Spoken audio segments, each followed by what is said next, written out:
hadirin dan hadirat yang ada di tempat ini, serta yang mengikuti acara malam hari ini di rumah masing-masing. Saya atas nama pribadi saya mengucapkan mohon maaf atas semua kekurangan-kekurangan yang pernah saya lakukan selama kita berjumpa. Dan saya sangat rindu dengan semua jamaah Ahbabul Mustafa dan Syekh Hermania, dimanapun kalian berada, saya sangat merindukan kalian. Dan subhanallah, memang Allah subhanahu wa ta'ala itu ingin membuat hamba atau ingin membuat hambanya ini supaya ada rasa rindu. Dibuatlah masalah ini. Kalau tidak ada masalah corona ini, mungkin kerinduan ini tidak ada. Jadi Allah subhanahu wa ta'ala, semua yang Allah berikan itu semuanya nikmat.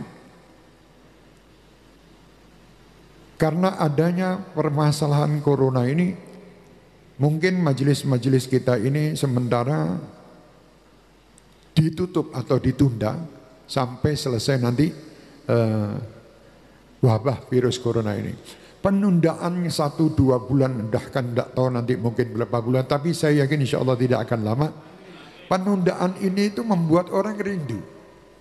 Subhanallah. Saya orang yang sering ditanya sama istri saya, apakah engkau pernah rindu? Saya bilang, saya rindu dengan Rasul Muhammad SAW. Waktu ditanya, kamu tuh rindu enggak sama kira-kira sama istri, sama saya enggak, bilang katakan tidak rindu. Kenapa saya mengatakan tidak? Karena sering ketemu, sering berjumpa, sering bertatap muka.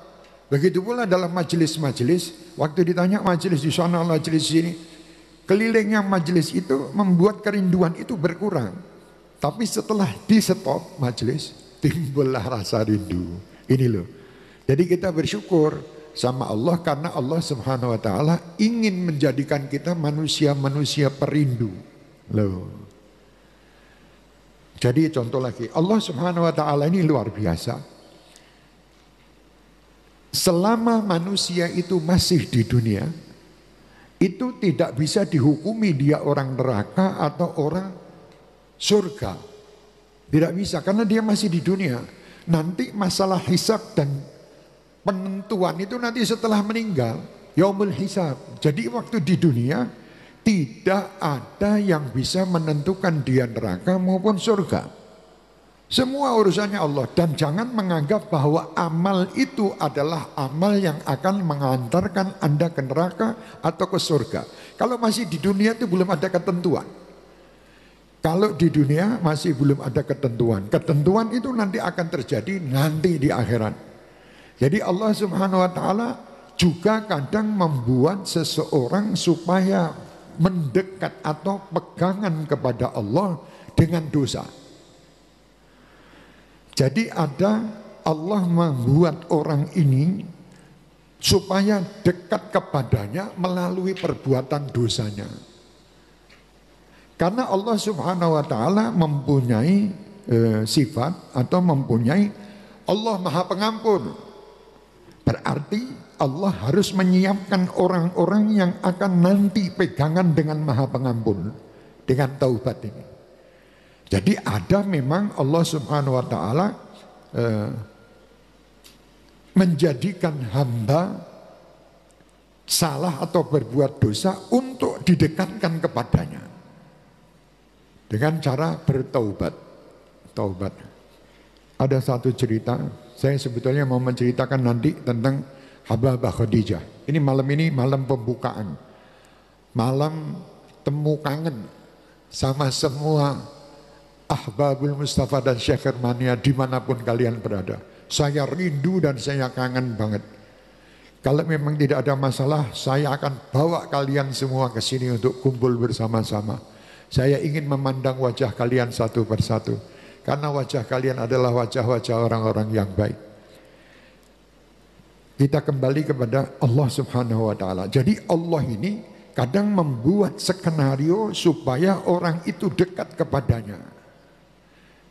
Saya mendapatkan dari saya mendengar dari Kiai Imron Jamil, itu masalah Nabi Adam alaihissalam. Nabi Adam alaihissalam ini di surga. Waktu itu Allah subhanahu wa ta'ala ingin membuat skenario bagaimana maha pengampunnya ini jalan. Supaya maha pengampunnya ini, Nabi Adam nanti bisa masuk melalui maha pengampunnya Allah ini. Supaya ini terlaksana jalan ini. Di situ di surga tidak ada yang diampuni. Surga tak perlu ada yang diampuni, semua orang surga. Orang surga tidak ada salah, tidak ada ini. Lah bagaimana caranya supaya maha pengampunnya Allah ini jalan? Dibuatlah skenario Nabi Allah Adam memakan buah khuldi. Nah, memakan buah khuldi ganggu sama syaitan. Tapi di sini bukan terus Adam ini berbuat salah yang dosanya. Ini justru kesalahan itu akan mendekatkan Nabi Adam dengan Allah Subhanahu wa taala. Timbul nanti. Setelah itu karena apa? Allah akan menunjukkan nama-nama yang belum ditunjukkan kepada Adam. Kalau di surga namanya semua bagus. Tidak ada maha pengampun di surga. Tidak ada yang ini. Jadi ditunjukkan bahwa nanti saya akan turunkan di muka bumi. Nanti di muka bumi itu kamu bertaubat. Nah ini tadi. Jalanlah taubat kamu. Rabbana dhalamna anfusana wa illam taghfir lana wa tarhamna lanakunanna minal khasirin. Jalannya di dunia, di bumi tidak ada Rabbana dhalamna anfusana di surga. Karena perbuatan kesalahan itu terjadi di ini tadi. Dijadikan oleh Allah supaya Adam ini mendekat, Nabi Allah Adam alaihissalam mendekat kepada Allah dengan jalan taubat. Banyak orang-orang di zaman ini yang selalu menghakimi orang salah. Itu salah. Kalau melihat ada orang dosa, jangan selalu Anda menghakimi bahwa kamu neraka. Atau terus mengata-ngatai orang yang macam-macam. Kalau di dunia ini jangan menunjuk orang itu neraka.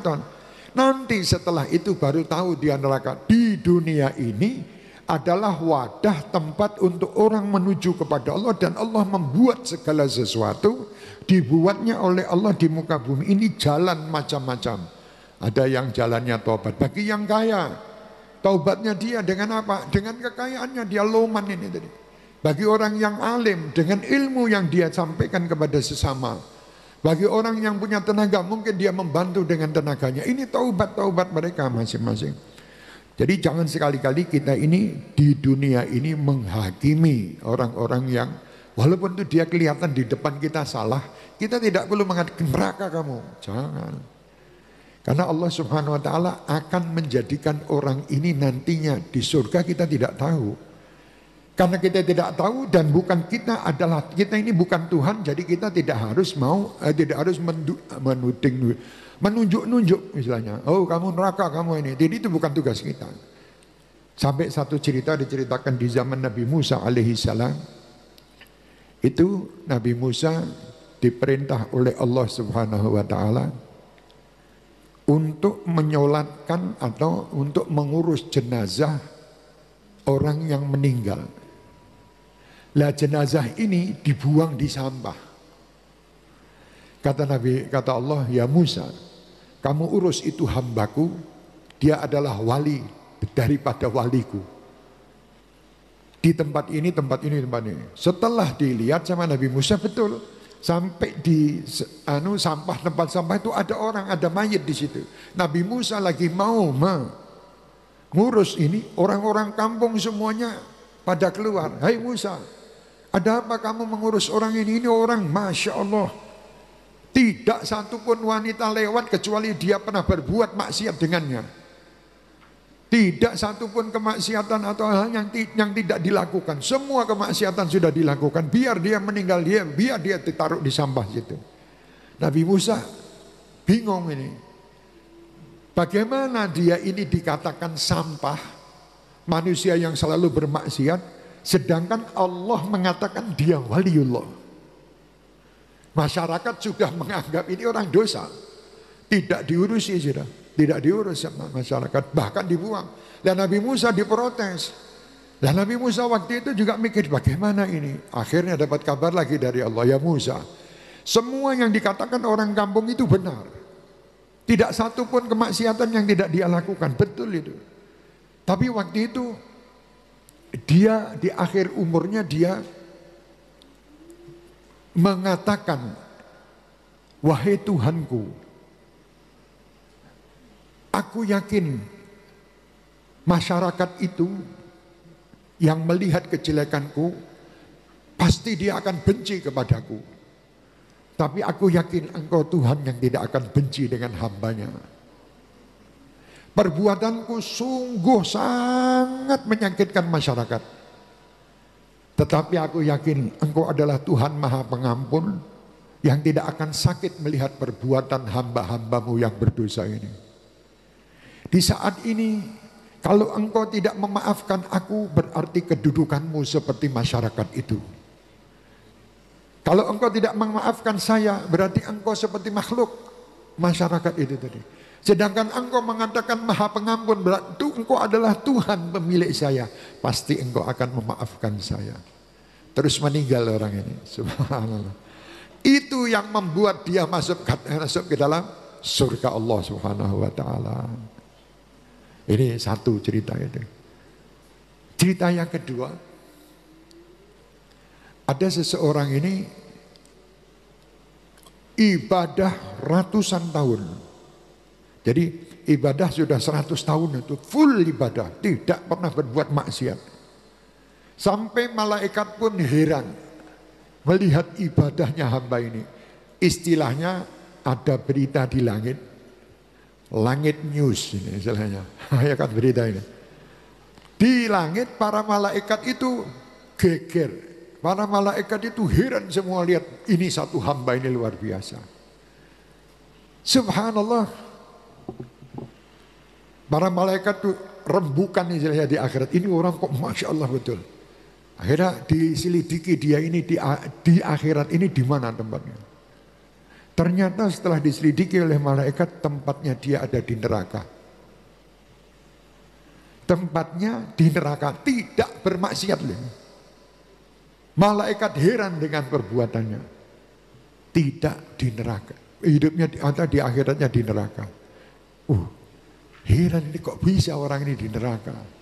Akhirnya Allah Subhanahu wa taala melihat bagaimana malaikat ini diperintahkan turun. Tanya sama hamba itu. Tanya sama hamba itu. Setelah ditanya, fulan, saya ini kagum dengan ibadah Anda. Kagum dengan perbuatan baik Anda yang Anda lakukan ini. Tapi saya heran kenapa Anda ini tertulis di neraka. Alhamdulillah, katanya dia. Dia mengucap Alhamdulillah. Loh, kamu kok Alhamdulillah di neraka? Loh, saya ini kan hamba, kata dia. Saya ini hamba Allah. Mau dimasukkan neraka sama Allah silahkan. Mau dimasukkan surga silahkan. Itu bukan urusan saya. Saya tidak pernah beribadah mencari surga. Dan tidak pernah ibadah takut dengan neraka. Saya ini ibadah hanya pegangan kepada Allah Subhanahu wa taala yang memiliki saya. Jadi masalah neraka dan surga bukan urusan saya. Kalau memang Allah memasukkan saya ke surga, ya Alhamdulillah. Masukkan neraka, ya Alhamdulillah. Waktu itu kehendaknya, saya miliknya. Subhanallah. Gitu malaikat tambah heran lagi. Ini orang mau dimasukkan ke neraka kok malah Alhamdulillah. Akhirnya kata Allah, ya malaikat, apa yang dikatakan, diceritakan tadi. Akhirnya Allah Subhanahu wa taala mengatakan, ya malaikat, lihat sekarang posisinya dia di mana. Setelah dilihat neraka sudah tidak ada nama orang itu, adanya di surga. Ya Allah, kok nama ini sudah berpindah di surga? Iya, karena dia tadi telah mengatakan bahwa saya ibadah tidak memilih, tidak nyari neraka, tidak nyari surga atau takut dengan neraka. Nah ini, jadi maksud cerita-cerita ini, wahai yang mendengar acara ini dan yang hadir di tempat ini, jangan kita itu mengandalkan amal. Jadi jangan kita rumongso amal kita ini, wah saya sudah Alhamdulillah puasa 30 hari, saya khatam tiap hari 10 juz, tiap baca Al-Quran 10 juz tiap hari. Jangan pamer. Amal ini tidak menjamin Anda kemana-mana. Yang menjamin Allah Subhanahu wa ta'ala. Jadikan semua kegiatan itu hanya berpegang kepada Allah. Bukan berpegang kepada amal. Jadi kalau kita berpegang kepada amal, seakan-akan amal kita yang antarkan nanti kita ke surga. Bukan yang antarkan kita ke surga Allah. Yang akan menerima amal kita ya Allah. Jadi gondelan berpeganglah kepada Allah. Hadirin dan